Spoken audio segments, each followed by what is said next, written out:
It is the People Station, V103, your girl Mona the Bro with, LL Cool J. can I say Uncle L? Yes. Can I say LL Cool J? Like, I always said it was Luscious Lips because you got this. I'm saying, I just changed the whole meaning of that. Is okay? I mean, I'm not going to argue with you, baby. Yeah. You win, baby. I surrender. So what's going on with this new album? And of course, you know, we see you on television, but what is it like when LL Cool J prepares to come back? You know, I think it's in terms of music, when I prepare to come back, and I just kind of try to surround myself with the right people, like, people that are going to be honest with me about what I'm trying to do and what I'm creating, and if it ain't right, they tell me it ain't right.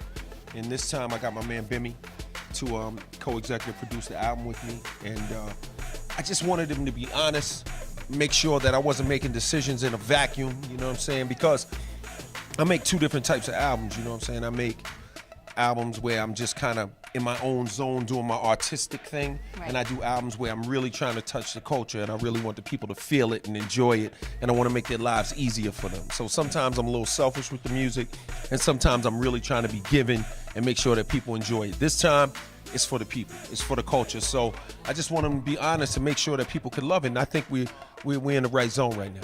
So are you one of the artists that record like 40 records or 100 records and then you got to narrow it down to 18? I mean, what is your process when you... Oh, I just record until it feels right to me. Right. Yeah, I'm guilty as charged of that because I just want to make great music and I enjoy it anyway. So me going and recording a record is not like work. So I'll make as many songs as I need to make until I feel like I have a body of work that represents what it is that I'm trying to make and what it is I'm trying to say to the people. You know what I mean? So this new album, we're still working on it. It's still a work in progress. I played some music for some of the DJs Crazy. earlier. And yeah, it's coming together. It feels right. Coming together, are you Yeah. kidding? Thank you. Like, you could literally release it and go platinum right now. Thank just you. off the singles. Thank I mean, you. Thank you. Yeah, I really like it, but I just want it to be all the way what I want it to be. So I know that it's still a work in progress, but what are we looking forward to on this album? You know what? I think that bars and beats, that truthfulness, not trying to go pop, not trying to cross over, just me being LL Cool J and exposing this, 2015 to what LL Cool J thinks music should sound like from a hip hop point of view. And I think I'm gonna do that. Did you think that you would be making an album in 2015? Look, I mean, when I was a little kid growing up, I didn't think I would live past 25, being from my neighborhood. So, all of this is a blessing. I'm very clear about that. Like, I'm very grateful and I'm very blessed. And, I was born to do what I'm doing. If I wasn't, I couldn't continue to do it. You can't fake this. I you know gotta what I mean? ask you, because it was the same thing. I mean, from I'm bad all the way to now. Mm-hmm. You can't walk outside. Like, you can't go to a grocery store. What does that feel like? Because as soon as you popped up on stage with my man G Garvin, Yeah. it was a wrap. I was like, I'm going this way because I'm not getting trampled. You know what? How does that feel for you? It makes you feel, I'm grateful. I'm glad that my art has touched those people in so many ways. When you make music for 3 decades, you touch a lot of lives. People raise their kids to your music.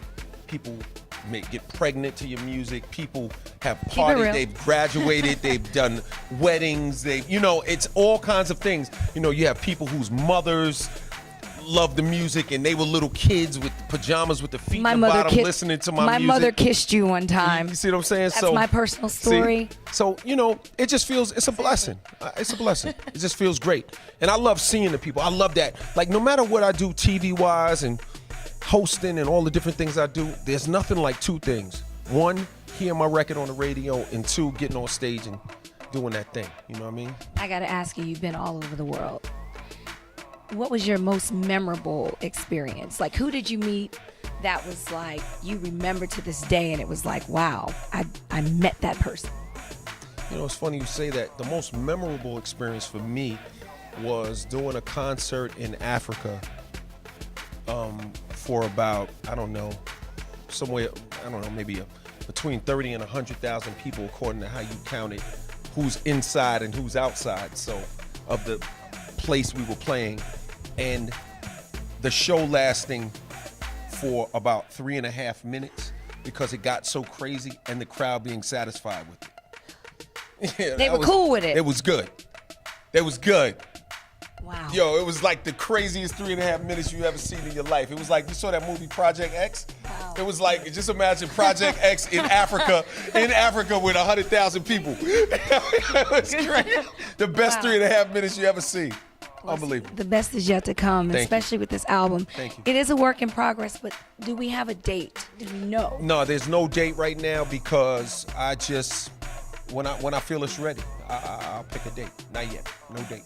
But it's coming. It's coming. It's coming, baby. LL Cool J, everybody. One love. He's the Peace. GOAT. He's the GOAT. Much love. Peace. Peace.